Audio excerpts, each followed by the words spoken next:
ભાવનગર જિલ્લામાં રહેતા 4 મિત્રોએ મશરૂમની ખેતીની શરૂઆત કરી.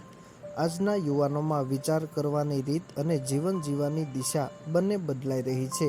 પહેલાંના સમયમાં યુવાનો મુખ્ય હેતુ અભ્યાસ પૂર્ણ કર્યા બાદ કોઈ સરકારી કે ખાનગી નોકરી મેળવવાનો હતો, પરંતુ આજના સમયમાં પરિસ્થિતિ અલગ છે. હવે ઘણા યુવાનો નોકરીની જગ્યાએ પોતાનો આધુનિક વ્યવસાય શરૂ કરી રહ્યા છે. મારું નામ માનસ કુકડિયા છે. હું ભાવનગર જિલ્લાનો સિહોરનો રહેવાસી છું. મેં મારી ભણતરની શરૂઆત સાયપ્રસ દેશમાંથી કરેલી છે. ત્યાં આગળ હું હોર્ટિકલ્ચરનું અને મેનેજમેન્ટનું ભણેલો હતો. ત્યારથી મને મશરૂમનો વિચાર આવેલો હતો, કારણ કે બહારના વિદેશમાં મેં જોયેલું હતું કે મશરૂમના પાવડરના અને વિવિધ જાતના અલગ અલગ, જાણે કે આપણે લસણ છે, ડુંગળી છે, બધી વસ્તુનો આપણે કહેવાય ને કે પાવડર જ યુઝ થતો હતો. કોઈ પણ વસ્તુમાં કોઈ પણ પાર્ટિકલ્સ નહોતા નાખતા. બરાબર છે. એમાંથી મને વિચાર આવ્યો કે આપણે પોતે એક મશરૂમમાં સારો બિઝનેસની શરૂઆત કરી શકીએ છીએ. ભારતમાં એવડો મોટો બિઝનેસ અત્યારે મશરૂમનો છે નહીં. અત્યારે ચાઇના એ સૌ પ્રથમ આખા દેશમાં સપ્લાય મારે છે બધી જ વસ્તુની. એટલે પછી અમે 4 મિત્રો છીએ, અલગ અલગ ટીમ બધી સંભાળે છે. એ રીતે અમે મેનેજમેન્ટ કરીએ છીએ. અને અત્યારે અમે 450-500 કોથળીનો પ્લાન નાખેલો છે. અને અમારે આગળનો વિચાર એવો છે કે અમે આમ 5 યુનિટ 6 યુનિટ બનાવીને અત્યારે 3 યુનિટ અમારા ભાવનગર જિલ્લામાં અત્યારે રેડી તૈયાર થઈ ગયેલા છે.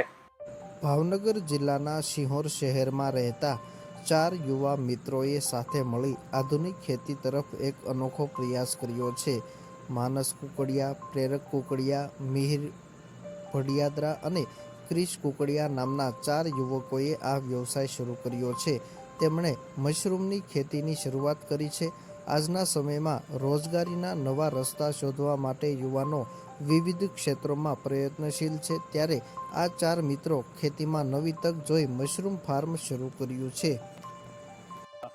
નમસ્કાર મિત્રો, મારું નામ છે પ્રેરક સમીરભાઈ કુકડિયા. હું સિહોરનો રહેવાસી છું.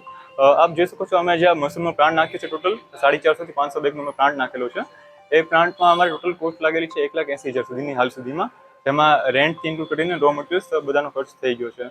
અને હાલમાં અમે અમારી પહેલી પ્રોડક્શન કાઢીને સેલ પણ કરી આપી છે, જેમાં અમને ટોટલ ઇન્કમ થઈ છે 2.5 લાખ રૂપિયા સુધીની. એમ તો આપ તમે જાણી શકો છો કે ભાઈ મિનિમમ કોસ્ટ લગાડીને આપણે સારો પ્રોફિટેબલ ધંધાને બનાવી શકીએ છીએ.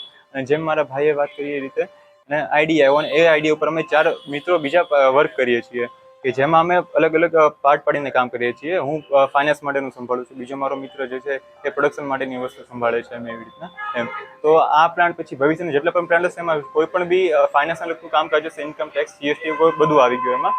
એ વસ્તુને સંભાળીને આ કરું છું આ પ્લાન્ટ માટે મારા. મારું નામ કુકડિયા ક્રિશ સમીરભાઈ છે. અમે 4 ભાઈઓ ભેગા થઈ આ મશરૂમનો પ્લાન્ટ નાખ્યો છે. આ થેલી પેકિંગ કર્યા પછી 17 થી 20 દિવસ રહીને આની અંદર પ્રોસેસિંગ થાય છે. એમાં મોસ્ટ ઇમ્પોર્ટન્ટ ફેક્ટ ટેમ્પરેચર અને હ્યુમિડિટીનું છે. ટેમ્પરેચર 25 થી 30ની વચ્ચે હોવું જોઈએ, અને હ્યુમિડિટી છે ને 75 થી 100 વચ્ચેમાં હોવું જોઈએ.